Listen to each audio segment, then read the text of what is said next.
যুক্তরাষ্ট্রকে তোয়াক্কা না করে মধ্যপ্রাচ্যে হামলা বাড়িয়েছে ইরান। তেহরানের চাপের মুখে কি মার্কিন প্রশাসনে বড় রদবদল? কি কৌশলে ইরানকে দিয়ে মার্কিন দাপট গুড়িয়ে দিচ্ছে রাশিয়া? তবে কি প্রেসিডেন্ট পুতিন ডাবল গেম খেলছেন? যুদ্ধ বন্ধে মার্কিন প্রশাসনের চাপের মুখে হরমুজ প্রণালী খুলতে পারবেন কি ট্রাম্প? যুক্তরাষ্ট্রে F-35 যুদ্ধ বিমান গুড়িয়ে দিল ইরান। ইরানের ভেতরে গেলে বেঁচে ফিরবে না কোনো আমেরিকান সেনা, কড়া হুঁশিয়ারি তেহরানের। ট্রাম্প কি সেনা পাঠাবেন নাকি যুদ্ধ বন্ধ করবেন?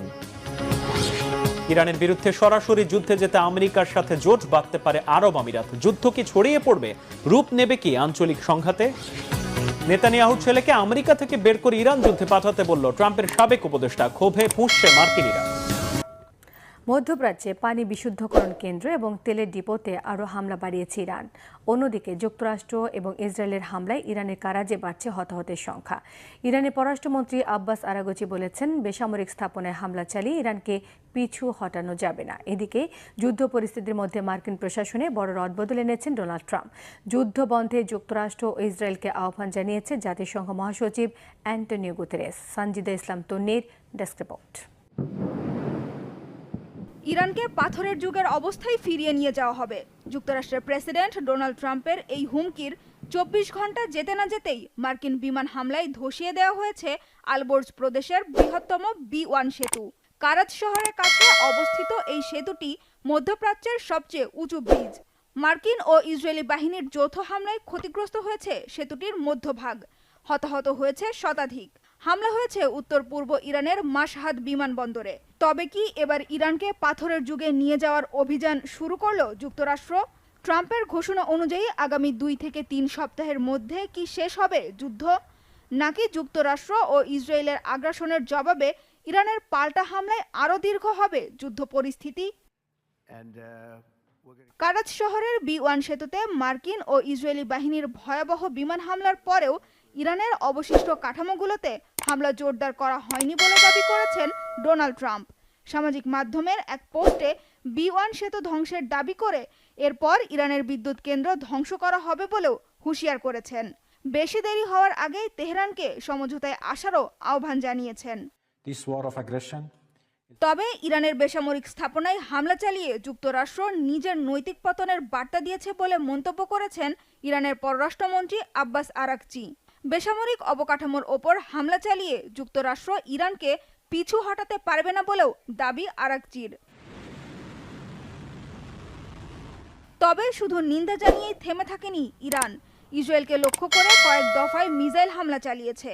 এতে ক্ষতিগ্রস্ত হয়েছে দেশটির এক অস্ত্রাগার। আহত হয়েছে অন্তত 148 ইসরায়েলি।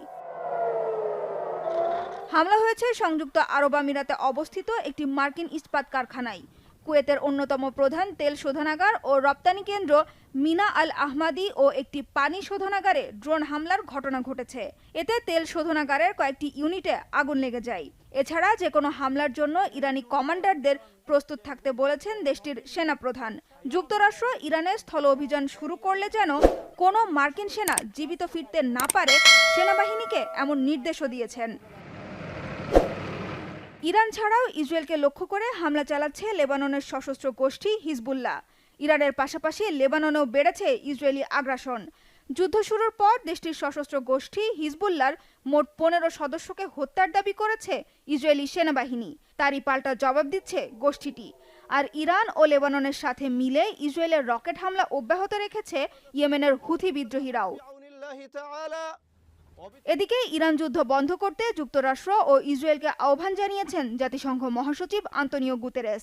ইরান যুদ্ধ চলতে থাকলে হরমুজ প্রণালী স্থিতিশীল হবে না বলে আশঙ্কা প্রকাশ করেছে চীন। মধ্যপ্রাচ্যের আঞ্চলিক স্থিতিশীলতা ফিরিয়ে আনতে যে কোনো ধরনের সহায়তা দিতে প্রস্তুত বলে জানিয়েছে রাশিয়া। আর নিজেদের বিজয়ী ঘোষণা করে ইরান সরকারকে যুক্তরাষ্ট্রের সাথে সমঝোতার পরামর্শ দিয়েছেন ইরানের সাবেক পররাষ্ট্রমন্ত্রী জাভাদ জারিফ। অন্যদিকে চলমান যুদ্ধ পরিস্থিতির মধ্যে মার্কিন প্রশাসনে বড় রদবদল এনেছেন প্রেসিডেন্ট ডোনাল্ড ট্রাম্প। বরখাস্ত করা হয়েছে সেনাবাহিনীর chief of staff Randy George আর অ্যাটর্নি জেনারেল পাম বন্ডিকে। সেনাবাহিনীর ট্রান্সফরমেশন অ্যান্ড ট্রেনিং কমান্ডের প্রধান জেনারেল ডেভিড হডনে এবং আর্মি চ্যাপ্লেন কোরের প্রধান মেজর জেনারেল উইলিয়াম গ্রিনকেও বরখাস্ত করা হয়েছে। আবারও যুক্তরাষ্ট্রের অত্যাধুনিক F-35 যুদ্ধ বিমান ভূপাতিত করার দাবি করেছে ইরান। দেশটির আধা সামরিক বাহিনী IRGC বলছে, মধ্য ইরানের আকাশে হামলা চালিয়ে বিমানটি সম্পূর্ণ ধ্বংস করা হয়েছে। বিমানটি পুরোপুরি ছিন্ন বিচ্ছিন্ন হয়ে যাবার কারণে পাইলটের পরিণতি এখনও যায়নি। গেল মাসেও F-35 যুদ্ধ বিমানে হামলার দাবি করে ইরান। এদিকে মার্কিন প্রেসিডেন্ট ট্রাম্প বলেছেন, আরও কিছুটা সময় পেলে যুক্তরাষ্ট্র হরমুজ প্রণালী খুলে দিতে পারে। ইরান কি যুক্তরাষ্ট্রকে সেই সময় দেবে? মোর্শেদ আলমের ডেস্ক রিপোর্টে থাকছে বিস্তারিত। আবারও যুক্তরাষ্ট্রের অত্যাধুনিক F-35 যুদ্ধ বিমান ভূপাতিত করার দাবি করেছে ইরান। যুক্তরাষ্ট্রের গর্বের এই যুদ্ধ বিমানটির মূল্য ৮০ থেকে ১১০ মিলিয়ন মার্কিন ডলারের মধ্যে, বাংলাদেশি টাকায় প্রায় ৯৮০ কোটি থেকে ১৩৫০ কোটি টাকার মতো। দেশটির আধা সামরিক বাহিনী IRGC জানিয়েছে, এটি তাদের ভূপাতিত করা দ্বিতীয় মার্কিন F-35। IRGC নিয়ন্ত্রিত ফার্স্ট নিউজ এজেন্সির টেলিগ্রাম পোস্টে বলা হয়, মধ্য ইরানের আকাশে উড়ন্ত অবস্থায় যুদ্ধ বিমানটিকে লক্ষ্য করে হামলা চালানো হয়। এতে সেটি সম্পূর্ণ ধ্বংস হয়ে যায়, মাটিতে ছড়িয়ে ছিটিয়ে পড়ে বিমানটির ধ্বংসাবশেষ। পোস্টে আরও জানানো হয়, ভয়াবহ আঘাতে বিমানটি মারাত্মকভাবে ক্ষতিগ্রস্ত হওয়ায় পাইলটের কোনো তথ্য তাৎক্ষণিকভাবে পাওয়া যায়নি। বিধ্বস্ত হওয়ার সময় শক্তিশালী বিস্ফোরণ ঘটে, ফলে পাইলটের বেরিয়ে আসার কোনো সুযোগ ছিল না বলেই ধারণা করা হচ্ছে। এর আগেও যুক্তরাষ্ট্রের আরেকটি শক্তিশালী নজরদারি বিমান ভূপাতিত করেছিল ইরান। এদিকে এই ঘটনায় এখনো কোনো আনুষ্ঠানিক প্রতিক্রিয়া জানায়নি মার্কিন সেন্ট্রাল কমান্ড। তবে এর আগে একই ধরনের একটি দাবি সরাসরি নাকচ করেছিল তারা। F-35 যুক্তরাষ্ট্রের অন্যতম অত্যাধুনিক ও ব্যয়বহুল যুদ্ধ বিমান, যা রাডারে সহজে ধরা পড়ে না। এমন সক্ষমতার জন্যই বিশ্বজুড়ে পরিচিত ও আলোচিত বিমানটি। এবার পুতিনের সঙ্গেও যুদ্ধে জড়িয়ে গেলেন প্রেসিডেন্ট ডোনাল্ড ট্রাম্প। মধ্যপ্রাচ্যে যখন ইরানকে দমনে সর্বশক্তিতে মরিয়া আমেরিকা, ঠিক তখনই পর্দার আড়াল থেকে মাস্টার স্ট্রোক দিচ্ছেন রাশিয়ার প্রেসিডেন্ট ভ্লাদিমির পুতিন। রুশ স্যাটেলাইটের দেওয়া নিখুঁত তথ্যে সৌদি আরবে মার্কিন ঘাঁটি গুড়িয়ে দিয়েছে তেহরান। এছাড়াও সরাসরি IRGC পাচ্ছে রুশ গোয়েন্দা তথ্য। ফলে চলমান যুদ্ধ কেবল ইরান আমেরিকার সংঘাতে সীমাবদ্ধ নেই, এই লড়াই রূপ নিয়েছে এক ভয়াবহ প্রক্সি যুদ্ধে। এ ছায়াযুদ্ধে তবে কি সমাধি হবে মার্কিন শ্রেষ্ঠত্বের? হাফিজুল ইসলামের ডেস্ক রিপোর্টে থাকছে বিস্তারিত। রাশিয়ার দেওয়া গোয়েন্দা তথ্য ব্যবহার করে মধ্যপ্রাচ্যে মার্কিন সেনা ঘাঁটি ও মিত্র দেশগুলোতে হামলা চালাচ্ছে ইরান। রুশ স্যাটেলাইটের সরাসরি সাহায্য পাচ্ছে তেহরানের সামরিক বাহিনী। ইরানকে দমনে যখন নিজের সর্বশক্তি নিয়োগ করছেন প্রেসিডেন্ট ডোনাল্ড ট্রাম্প, তখন পর্দার আড়াল থেকে কলকাঠি নাড়ছেন ভ্লাদিমির পুতিন। মার্কিন গোয়েন্দাদের বরাতে প্রভাবশালী গণমাধ্যম দ্য টেলিগ্রাফ জানিয়েছে, আমেরিকা শুধু ইরানের বিরুদ্ধে লড়াই করছে না, বরং একই সঙ্গে জড়িয়ে পড়ছে মস্কোর বিরুদ্ধে প্রক্সি ওয়ার বা ছায়াযুদ্ধে। রাশিয়ার দেওয়া এক একটি গোয়েন্দা তথ্য ওয়াশিংটনের জন্য হয়ে দাঁড়াচ্ছে চরম বিপদের কারণ। এর জেরে প্রশ্ন উঠেছে, ট্রাম্পকে কি সত্যিই ধোঁকা দিচ্ছেন পুতিন? দ্বিতীয়বার হোয়াইট হাউসে ফেরার পর থেকে পুতিনের প্রতি প্রেসিডেন্ট ট্রাম্পের এক ধরনের নমনীয়তা দেখা গিয়েছিল। তার রুশ ঘেঁষা নীতি ইউরোপ জুড়ে তৈরি করে দুশ্চিন্তার পাহাড়। তখন গুঞ্জন ওঠে, ইউক্রেন সংকটে ভলোদিমির জেলেনস্কির চেয়ে পুতিনের দাবিকেই বেশি গুরুত্ব দিচ্ছেন ট্রাম্প। মার্কিন প্রেসিডেন্টের উদ্দেশ্য যাই হোক না কেন, সম্প্রতি ইরান ইস্যুতে পুতিনের অবস্থান আরও বাড়িয়ে দিয়েছে পশ্চিমাদের সংশয়। পুতিনের সঙ্গে ট্রাম্প সুসম্পর্ক বজায় রাখতে চাইলেও মস্কো যেন পরিষ্কার জানিয়ে দিচ্ছে, রণক্ষেত্রে তারা ওয়াশিংটনের বন্ধু নয়। অন্যদিকে ব্রিটিশ সরকারের দাবি, গোয়েন্দা তথ্য ছাড়াও ইরানি সেনাদের প্রশিক্ষণ ও ড্রোন সাহায্য দিচ্ছে রাশিয়া। বিশ্বমঞ্চে আমেরিকার একক আধিপত্যকে ধুলোয় মিশিয়ে দিতে ইরান এখন রাশিয়ার সবচেয়ে কার্যকর তুরুপের তাস। চলমান সংঘাতে পর্দার আড়াল থেকে দেয়া পুতিনের প্রতিটি চাল অত্যন্ত হিসেবি। মস্কো এবং তেহরান প্রতিরক্ষা চুক্তিতে আবদ্ধ থাকলেও ইরানের পারমাণবিক উচ্চাকাঙ্ক্ষাকে পুরোপুরি সমর্থন করেন না পুতিন। কিন্তু তিনি ঠিকই চান ইরানকে ব্যবহার করে আমেরিকার বৈশ্বিক প্রভাব কমিয়ে দিতে। ফলে ইরান যদি চলমান যুদ্ধে যুক্তরাষ্ট্রের মতো পরাশক্তিকে ঠেকিয়ে দিতে পারে, তাহলে সহজেই প্রমাণ হবে মার্কিন সামরিক শ্রেষ্ঠত্বের দিন শেষ। সৌদি আরবের প্রিন্স সুলতান বিমান ঘাঁটিতে ইরানের সাম্প্রতিক ভয়াবহ ড্রোন ও মিসাইল হামলায় রাশিয়ার সরাসরি সম্পৃক্ততার প্রমাণ পাওয়া গেছে বলে খবর প্রকাশিত হয়েছে। অত্যাধুনিক রুশ স্যাটেলাইট থেকে পাঠানো ছবি দেখে নিখুঁত নিশানায় ইরান ধ্বংস করেছে কোটি কোটি পাউন্ড মূল্যের মার্কিন রাডার ও জ্বালানি বিমান। এই হামলায় 15 জন মার্কিন সেনা আহত হওয়ার ঘটনা ট্রাম্প প্রশাসনের জন্য এক বিশাল চপেটাঘাত। জানা গেছে এই ঘটনার পেছনে রুশ গোয়েন্দা সহায়তাই ছিল মূল চাবিকাঠি। বিশ্লেষকেরা বলছেন রাশিয়ার চোখ দিয়ে মার্কিন বাহিনীকেই লক্ষ্যবস্তু বানাচ্ছে ইরান। রুশ প্রেসিডেন্ট ভ্লাদিমির পুতিন সত্যিকার অর্থে ওয়াশিংটনের সঙ্গে কোনোরকম সমঝোতা চান না, বরং তিনি সুযোগ খুঁজছেন ইউক্রেন ও ইরানে মার্কিন পরিকল্পনা নস্যাৎ করার। ইরান যুদ্ধে পূর্ণাঙ্গ জয় নিশ্চিত করতে হলে মস্কোর বিরুদ্ধেও শক্ত অবস্থান নিতে হবে প্রেসিডেন্ট ট্রাম্পকে।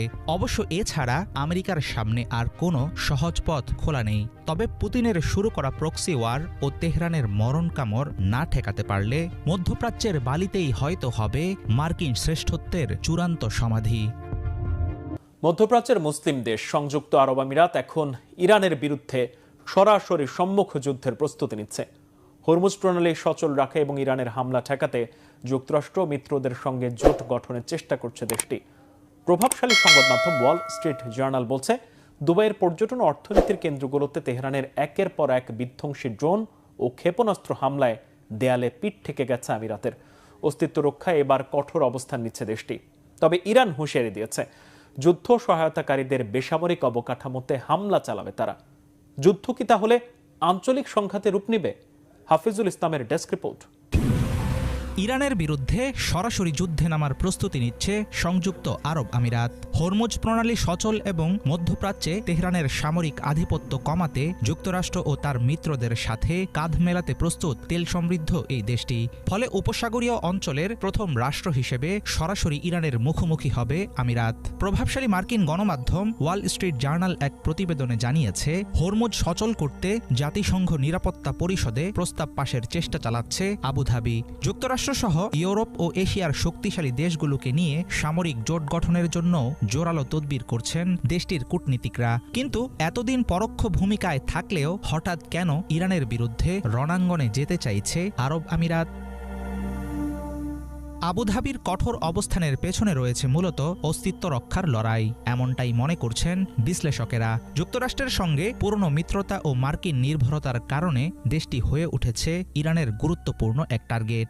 তেহরানের তরফ থেকে টানা হামলা, বিশেষ করে দুবাইয়ের মতো অর্থনৈতিক কেন্দ্রগুলোতে একের পর এক আঘাত আমিরাতকে দাঁড় করিয়েছে কঠিন বাস্তবতার মুখে। একসময় ইরানের সঙ্গে অর্থনৈতিকভাবে সম্পর্ক থাকলেও আমিরাত এখন মনে করছে হরমুজ বন্ধের কারণে আমিরাতের পাশাপাশি ঝুঁকিতে পড়ছে পুরো বিশ্বের অর্থনীতি।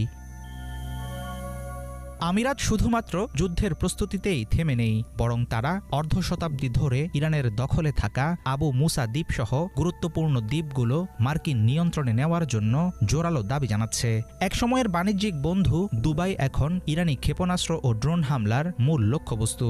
যুদ্ধের শুরু থেকেই দুবাইয়ের হোটেল, বিমানবন্দর এবং পর্যটন কেন্দ্রগুলোতে চালানো ভয়াবহ হামলায় ধস নেমেছে আবাসন ও পর্যটন খাতে।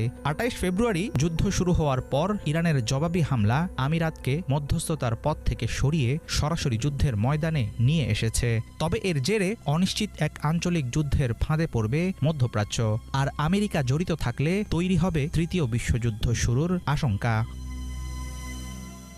সংযুক্ত আরব আমিরাতের সরাসরি যুদ্ধে জড়ানোর সিদ্ধান্ত ও এর ফলাফল অনেক ঝুঁকিপূর্ণ, কারণ ইরান পরিষ্কার হুঁশিয়ারি দিয়েছে তাদের ভূখণ্ড দখলে কোনোরকম সাহায্য করলে পাল্টা জবাবে গুঁড়িয়ে দেওয়া হবে আমিরাতের বেসামরিক অবকাঠামো। বর্তমানে ইসরায়েলের উপর যত ক্ষেপণাস্ত্র ছুড়ছে ইরান, তার চেয়েও বেশি মিসাইল ছোড়া হচ্ছে আমিরাতকে লক্ষ্য করে।